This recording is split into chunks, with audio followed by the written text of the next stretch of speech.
आके बकचोदी कर देना, कहीं पे बोल देना, करने वाला है इसी में फ़ायदा भी कर लेना। तो हमारा प्रॉफिट बढ़ेगा कि आपकी औकात या हमारी औकात है उसको रखें। गलतियाँ 2-3 साल में क्या थी और मैं अपनी डेयरी का प्रॉफिट कैसे बनाऊंगा। Hello guys, welcome to our another video. तो जय श्री महाकाल सबको। सबसे पहले मैं आज डिस्कस करने वाला वो बहुत ही इंपॉर्टेंट टॉपिक है। आपने थंबनेल भी देख लिया होगा।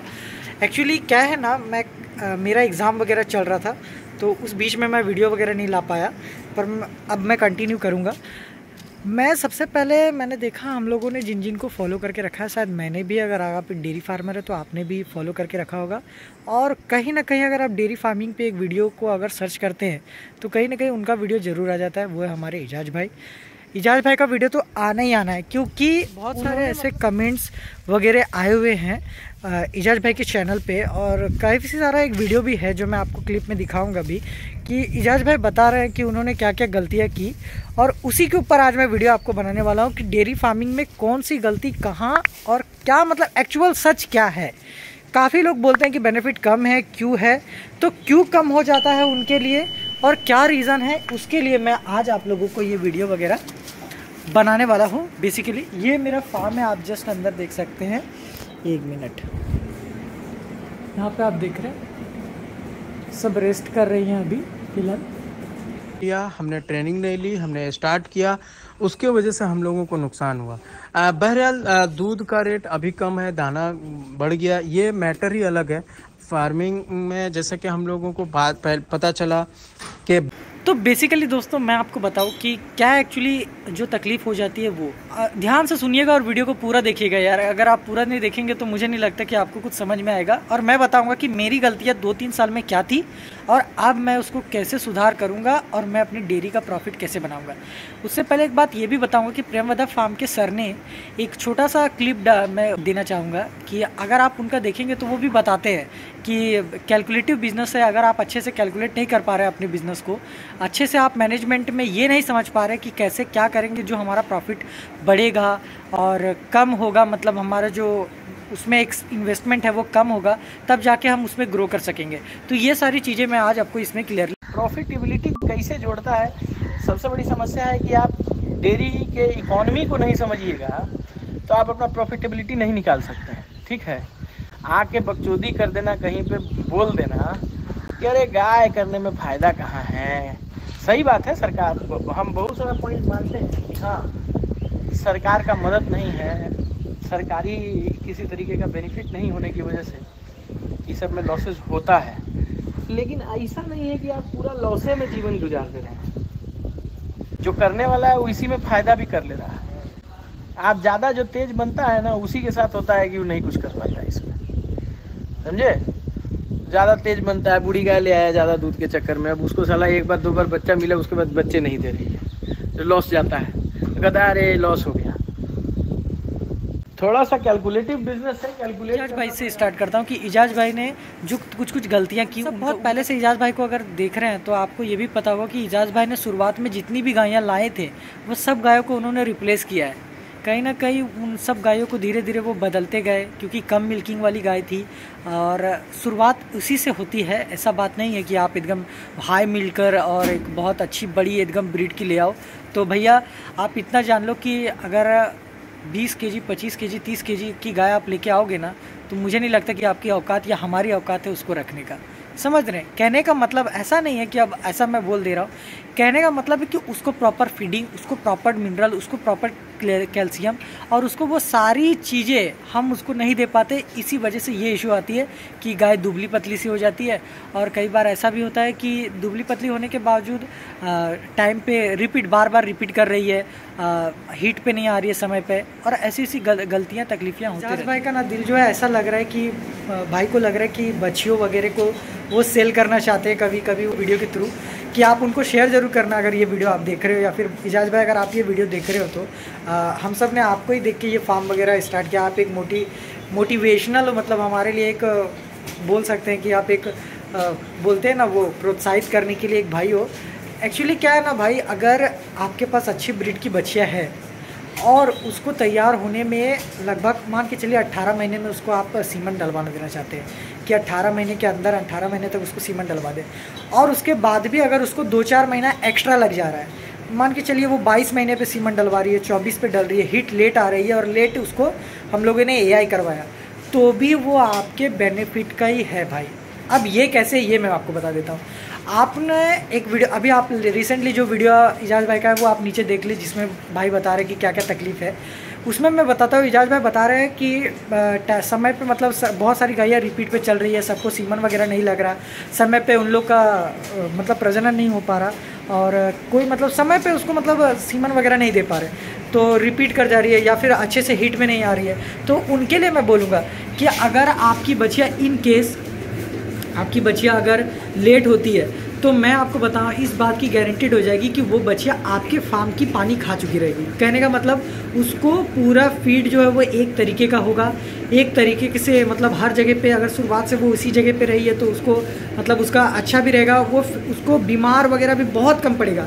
मैं देख रहा हूँ कि आप बता रहे हैं कि मेडिसिन वगैरह को लेकर थोड़ा सा आप कहीं ना कहीं कमज़ोर हो गए, मतलब नहीं समझ पाए क्या क्या तकलीफ़ें आ रही हैं उनके वजह से, और इस तरीके से साहिल भाई जान रहे हैं तो वो कर रहे हैं। लेकिन वही बात है कि अगर आपके फार्म की बच्चियाँ अगर लेट तैयार होती है, लेट सीमन होता है, लेट उसका मतलब काफ मतलब बच्चा देती है, तो उसके बावजूद मैं आपको बता दूं कि वो बच्चियाँ आपको कहीं ना कहीं बेनिफिट में, क्योंकि एक गाय आप लेने जाओगे तो वो लगभग 60-70,000 की आपकी पड़ेगी।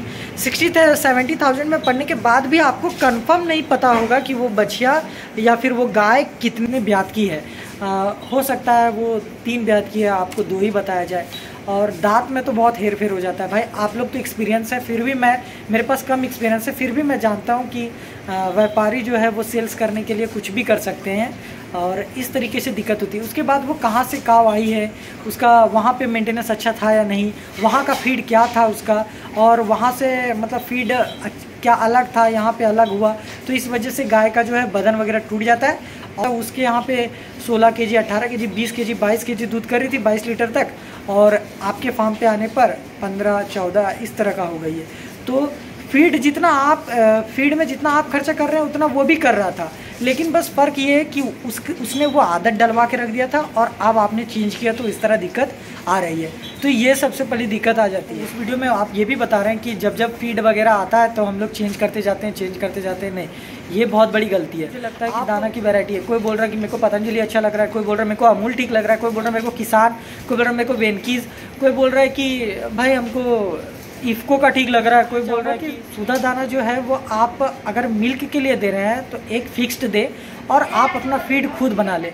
फीड खुद बना ले, इसका ये मतलब नहीं है कि आप कुछ लें, जैसे कि गेहूं की दलिया हो गई, मकई हो गया, और अपना चना हो गया, और अपना टीसी खल्ली, सरसों खल्ली, ये सब। अगर ठंडी है तो सरसों खल्ली, गर्मी है तो टीसी खल्ली, और ये सारे चीज़ का एक मल्टीग्रेन टाइप का एक आप खुद ही आप सोच लें कि मेरे को ये सारी चीज़ें मिल रही है, क्योंकि और ये सारी चीज़ें आप बहुत इजीली आपको मिल जाएगा। और यही सारी दिक्कतें होती है कि जो रेगुलर है वो आपको रेगुलर चलते रहना, उसमें एक्स्ट्रा आपको देना है। जैसे कोई गाय ज़्यादा दूध दे रही है, मान के चलिए वो 20 kg दूध दे रही है, तो उसको 5 kg 6 kg अगर आपको लग रहा है कि 5-6 kg उसको दाना देना चाहिए उसके मिल्क प्रोडक्शन के हिसाब से, अगर उसके दूध पे गाढ़ापन भी आ रहा है और वो 20 kg दूध दे रही है, तो उसको ऑब्वियसली दाना वगैरह तो आपको बढ़ा के देना ही होगा। तो वो सब के लिए आप दाने को ऐड करिए। बाकी जो एक फीड है कि अगर इन केस हमारा दाना नहीं भी रहा तो वो फीड उसको मैनेज करते रहे, तो उससे क्या होगा ना, एक संतुलित आहार बहुत बड़ा एक मतलब टॉपिक है। मैं बता दूं आपको इजाज़ भाई या फिर जितने भी मेरे भाई देख रहे हैं इस वीडियो को, कि एक बहुत बड़ा टॉपिक है कि भैया संतुलित आहार।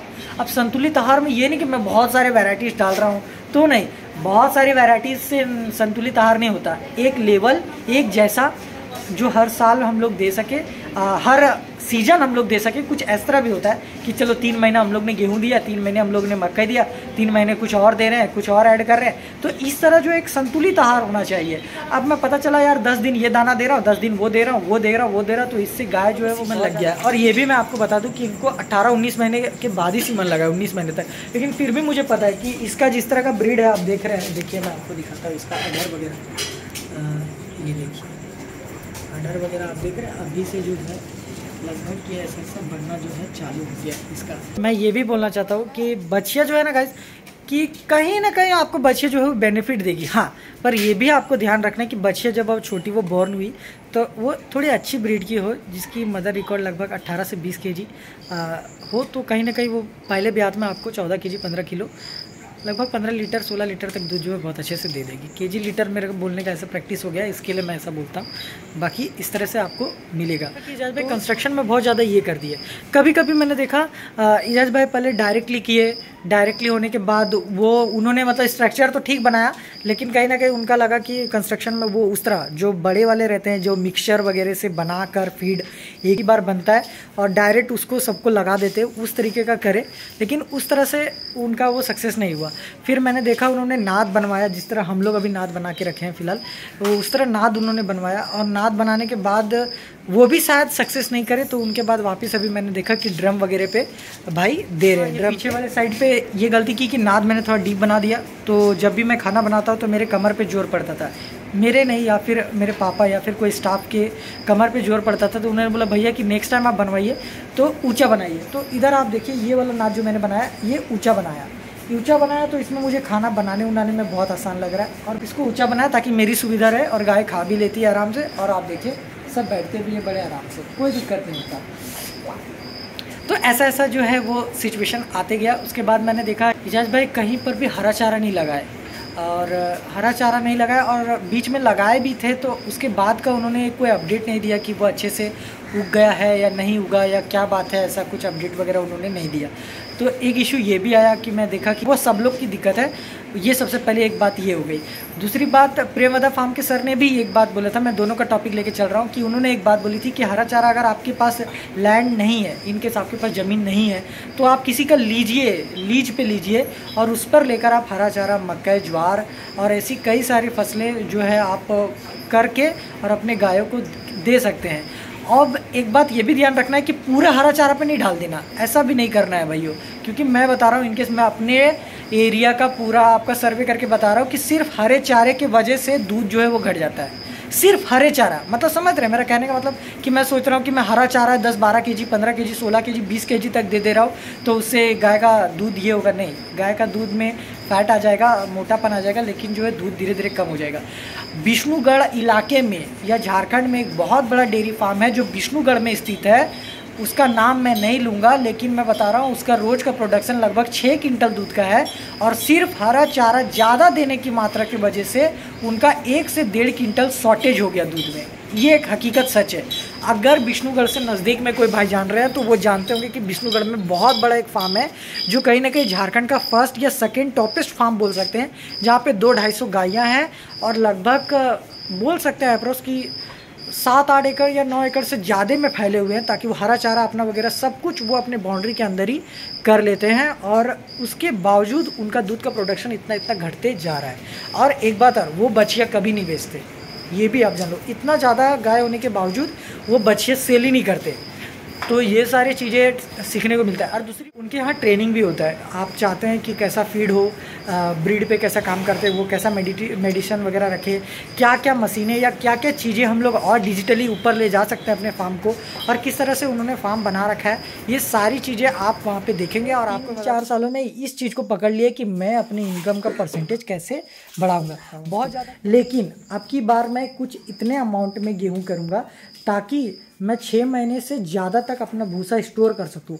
और वो जो गेहूँ जो रहेगा वो मैं कभी कभी सेल भी कर देता था, पर अब की बार मैं वो गेहूँ जो है वो सेल नहीं करने वाला हूँ।